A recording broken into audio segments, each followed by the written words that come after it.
फातिमा की रानी माँ, प्रभु यीशु की माँ, आसरा तू ही है माँ।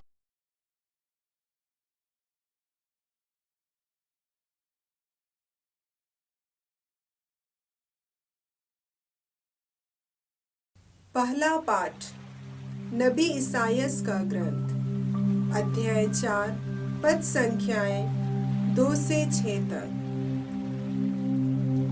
उस दिन प्रभु का लगाया पौधा रमणीय तथा शोभायमान बन जाएगा और पृथ्वी की उपज बचे हुए इस्राएलियों का गौरव और वैभव होगी। यरूशलेम में रहने वाली सियोन की बची हुई प्रजा और वे लोग जिनके नाम जीवन ग्रंथ में लिखे हुए हैं, वे सब पवित्र कहलाएंगे। प्रभु न्याय तथा विनाश का झंझावात भेजकर सियोन की पुत्रियों का कलंक दूर करेगा और यरूशलेम में बहाया हुआ रक्त धो डालेगा। इसके बाद प्रभु समस्त सियोन पर्वत और इसके सब निवासियों पर दिन के समय बादल उत्पन्न करेगा और रात के समय देदीप्यमान अग्नि का प्रकाश। इस प्रकार समस्त पर्वत के ऊपर प्रभु की महिमा वितान की तरह फैली रहेगी। वह दिन में गर्मी से रक्षा के लिए छाया प्रदान करेगी और आंधी तथा वर्षा में आश्रय और शरण प्रदान करेगी। प्रभु की वाणी। ईश्वर को धन्यवाद। भजन अनुवाक्य। हम आनंद मनाते हुए ईश्वर के मंदिर चले। हम आनंद मनाते हुए ईश्वर के मंदिर चले। मुझे यह सुनकर कितना आनंद हुआ। आओ हम ईश्वर के मंदिर चले। हे यरूशलेम, अब हम पहुँचे हैं। हमने तेरे फाटकों में प्रवेश किया है। अनुवाक्य। हम आनंद मनाते हुए ईश्वर के मंदिर चले। हम आनंद मनाते हुए ईश्वर के मंदिर चले। यहाँ इस्राएल के वंश, प्रभु के वंश आते हैं। वे ईश्वर का स्तुतिगान करने आते हैं, जैसा कि इस्राएल को आदेश मिला है। यहाँ न्याय के आसन संस्थापित है और दाऊद के वंश का सिंहासन भी। अनुवाक्य। हम आनंद मनाते हुए ईश्वर के मंदिर चले। हम आनंद मनाते हुए ईश्वर के मंदिर चले। यरूशलेम के लिए शांति का वरदान मांगो। तेरे घरों में सुख शांति हो। तेरी चारदीवारी में शांति बनी रहे। तेरे भवनों में सुख शांति हो। अनुवाक्य। हम आनंद मनाते हुए ईश्वर के मंदिर चले। हम आनंद मनाते हुए ईश्वर के मंदिर चले। यहाँ सब के सब भाई बंधु हैं, इसलिए मैं कहता हूँ, तुझ में शांति बनी रहे। हमारा प्रभु ईश्वर यहाँ निवास करता है, इसलिए मैं तेरे कल्याण की मंगल कामना करता हूँ। अनुवाक्य। हम आनंद मनाते हुए ईश्वर के मंदिर चले। हम आनंद मनाते हुए ईश्वर के मंदिर चले। जय घोष। हालेलुया। हे हमारे प्रभु ईश्वर, हमें बचाने की कृपा कर। हम पर दया दृष्टि कर और हमारा उद्धार हो जाएगा। हालेलुया। प्रभु आप लोगों के साथ हो और आपकी आत्मा संत के साथ। मत्ती के अनुसार प्रभु यीशु ख्रिस्त का पवित्र सुसमाचार।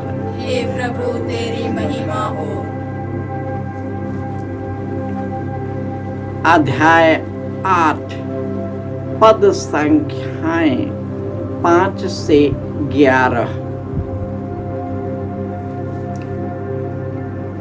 यीशु कफरनहूम में प्रवेश कर ही रहे थे कि एक शतपति उनके पास आया और यह कहकर विनय करने लगा, प्रभु, मेरा नौकर घर में पड़ा हुआ है, उसे लकवा हो गया है और वह घोर पीड़ा सह रहा है। यीशु ने उससे कहा, मैं आकर उसे चंगा कर दूंगा। शतपति ने उत्तर दिया, प्रभु, मैं इस योग्य नहीं कि आप मेरे यहाँ आए। आप एक ही शब्द कह दीजिए और मेरा नौकर चंगा हो जाएगा। मैं एक छोटा सा अधिकारी हूँ, मेरे अधीन सिपाही रहते हैं। जब मैं एक से कहता हूँ जाओ तो वह जाता है, और दूसरे से आओ तो वह आता है, और अपने नौकर से यह करो तो वह यह करता है। यीशु यह सुनकर चकित हो गए और उन्होंने अपने पीछे आने वालों से कहा, मैं तुम लोगों से कह देता हूँ, इस्राएल में भी मैंने किसी में इतना दृढ़ विश्वास नहीं पाया। मैं तुमसे कहता हूँ, बहुत से लोग पूर्व और पश्चिम से आकर इब्राहिम, इसहाक और याकूब के साथ स्वर्ग राज्य के भोज में सम्मिलित होंगे। यह प्रभु का सुसमाचार है। हे क्रिस्त, तेरी स्तुति हो। ख्रिस्त में प्यारे भाइयों और बहनों, आज के पहले पाठ में नबी ईसायास के ग्रंथ में ईश्वर हमें आश्वासन देते हैं कि ईश्वर ऐसे एक मसीहा को भेजेगा जो इस संसार पर राज्य करेगा। वह आपसी मनमुटाव दूर करेगा, लड़ाई झगड़े को दूर करेगा। वह अपनी तलवार को पीट पीट कर भाल और भाले के हंसियां बनाएगा।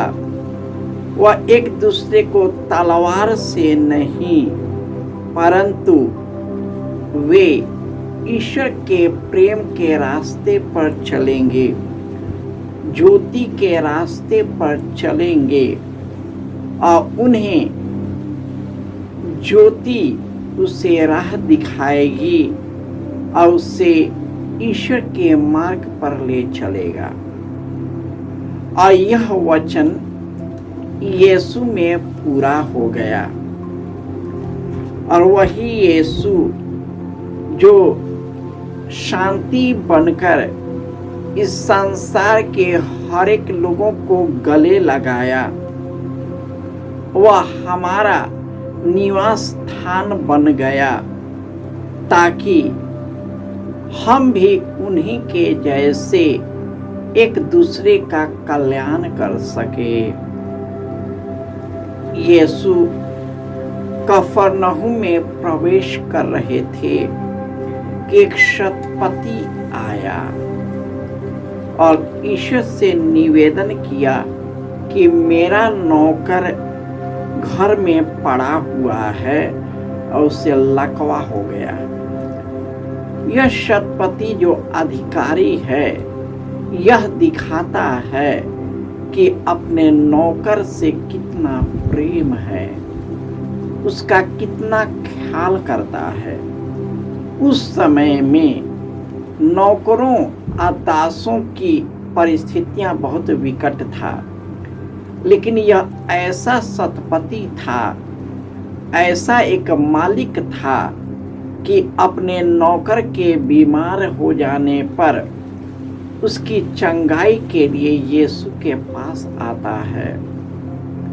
उससे अनुनय विनय करने के बाद यीशु आने के इच्छुक होते हैं। उसने कहा, प्रभु मैं इसके योग्य नहीं, आप एक ही शब्द कह दे और मेरा नौकर चंगा होगा। यीशु उसकी बातों को सुनकर बहुत चकित हो गए। पहली बात यह है कि वह एक मालिक होते हुए भी बीमार पड़ने पर अपने काम करने वाले नौकर का ख्याल किया। दूसरी बात, उसमें विनम्रता है।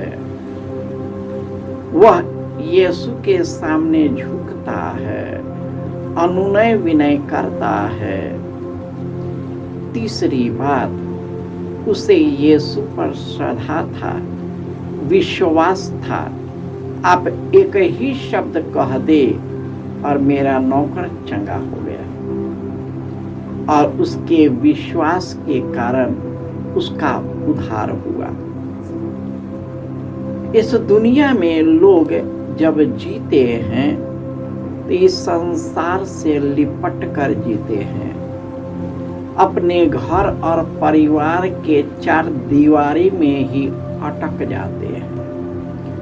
परंतु हमें इस शतपति के जैसे अपने आप से निकलने की जरूरत है। एक दूसरे का ख्याल करने की जरूरत है। यह तभी होगा जब हम ईश्वर को और यीशु को अपने हृदय में लेकर चलते हैं। तब ईश्वर का ज्योति हमारे हृदय में ज्योतिर्मय होता है। हम यीशु के प्रकाश में चलने लगते हैं, ईश्वर के प्रकाश में चलने लगते हैं और वह प्रकाश हमसे निकलकर सबों को प्रकाशित करता है।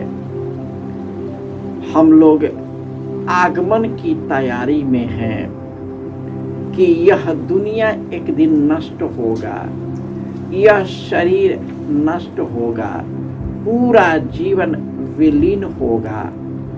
इसलिए केवल इसी शरीर, इसी संसार और इसी जीवन से आसक्त न हों, परंतु हम अपने महिमामय जीवन पुनरुत्थान की तैयारी भी करें। हम प्रार्थना, त्याग, तपस्या में बिताए ताकि हमारा शुद्धिकरण हो और हम यीशु के आगमन की तैयारी और भी अच्छी तरह से पवित्र और निष्कलंक रूप से कर सके और यीशु के द्वारा जीवन प्राप्त कर सके। जय यीशु।